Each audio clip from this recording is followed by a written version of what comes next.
सुनना पसंद करोगे सभी? चलो एक कहानी सुनाती हूँ। कहानी का शीर्षक है शेर और एक चूहिया। शेर कैसा होता है? बड़ा होता है। और चूहिया कैसी होती है? छोटी सी। तो शेर और चूहिया की एक कहानी है। एक बार एक शेर पेड़ के नीचे सो रहा होता है और उसकी नींद में बाधा डालने के लिए एक चूहिया उसके शरीर पर आ जाती है और उसके पूरे शरीर पर फुदकने लगती है। क्या करने लगती है वो? फुदकने लगती है। चूहिया कैसे फुदकती है? उछल कूद करती है ना वो? Yes ma'am.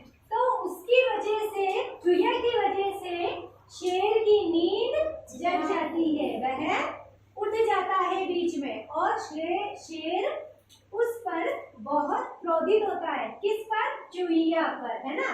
चूहिया पर क्रोधित होता है और कहता है कि तूने मेरी नींद खराब की है, अब मैं तुझे खाऊंगा और तू तो वैसे भी इतनी सी है और मेरा शरीर इतना मोटा है, तो मैं तो तुझे आराम से खा सकता हूँ।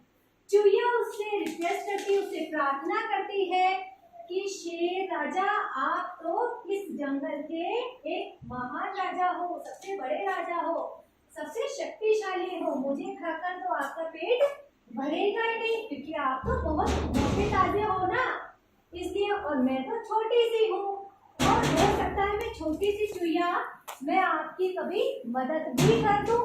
शेर उस पर हंसने लगता है। किस पर हंसता है? चूहिया पर, कि तुम इतनी छोटी है और मेरा साइज इतना छोटा सा है, मेरी मदद कैसे करेगी?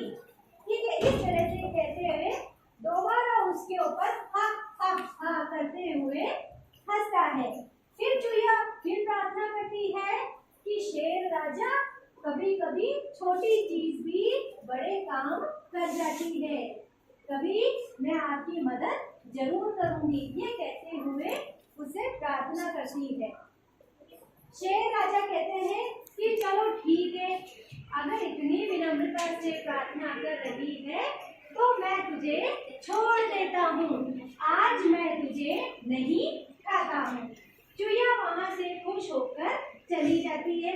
फिर एक दिन वही शेर एक शिकारी के हाथों में फंस जाता है। कैसे फंस जाता है? जाल में।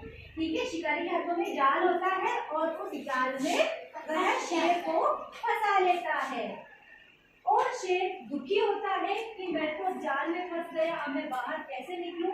वह कोशिश भी बहुत करता है निकलने की उस जाल से, लेकिन फिर भी वह निकल नहीं पाता है। फिर उसी समय चूहिया आती है और चूहिया उसको देखती है कि शेर जाल में फंसा हुआ है।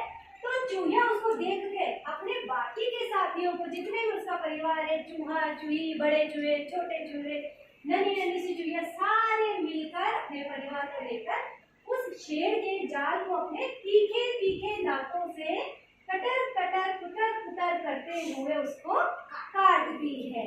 और काटने पर वो पूरा जाल क्या हो जाता है? खुल जाता है, पूरा जाल कट जाता है। बाद में आखिर में वह शेर उस जाल से आजाद हो जाता है। फिर शेर ने कहा कि चूहिया, तेरा साइज छोटा है, लेकिन तूने एक बात बहुत अच्छे से कही कि कभी कभी छोटी चीज भी बड़े काम कर जाती है। ठीक है, इस कहानी से हमें क्या शिक्षा मिलती है?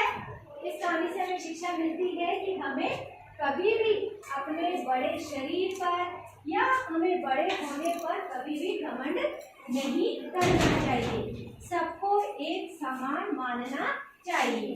ये कहानी समझ में आई सबको? मजा आया इस कहानी में? चलो मैं इससे कुछ प्रश्न पूछूं आपसे। आप पढ़ो ना बेटा। शेर कैसा था? बड़ा था? बड़ा था शेर, इतना मोटा ताजा, है ना? बैठो, आप खड़े हो गए बेटा। चूहिया का आकार कैसा था? चूहिया बड़ी थी या छोटी थी? छोटी इतनी सी है ना, इतना साइज होता है उसका। बैठ जाओ बेटा, आप खड़े हो बेटा। हाँ खड़े हो। चूहिया शेर राजा की कैसे मदद करती है? कैसे मदद करती है? चूहिया के दांत तीखे तीखे होते हैं ना, तो कैसे मदद करती है? शेर राजा का जाल को काटती है। क्या करती है वो? जाल को काट देती है। बैठ जाओ आप। चूहिया जब जाल को काटती है तो उस जाल में से कौन बाहर निकलता है? शेर राजा बाहर निकल जाता है। बैठ जाओ बेटा, आप खड़े हो बेटा। जाल कटने पर कौन खुश होता है? जाल के अंदर कौन फंसता है? शेर राजा। और जाल कटने पर कौन खुश होगा? शेर राजा, है ना। दोनों पर, एक तो बहुत दुखी हो जाएगा एक पर, और एक पर वह खुश हो जाएगा।